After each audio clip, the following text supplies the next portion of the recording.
সিলেট প্রবাসী অধ্যুষিত এলাকা। বাংলাদেশে একই দেশে দুইটা নীতি হতে পারে না। বাংলাদেশে বিমান এবং প্রাইভেট সেক্টরে যেসব বিমান আছে, ঢাকা চিটাগাং রোড, ঢাকা রাজশাহী বা ঢাকা সৈয়দপুর, কোথাও ফ্লাইটের যে ফেয়ার এটার কোনো হড়পড় হয় না।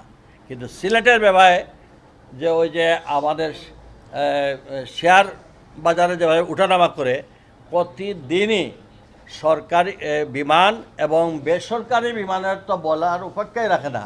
তারা বাংলাদেশের মানুষ সিলেটিদেরকে মনে হয় যে তাদের কাছে আমরা জিম্মি, আমরা যেভাবে তারা চাইবে আমরা সেভাবে ব্যবহৃত হইব।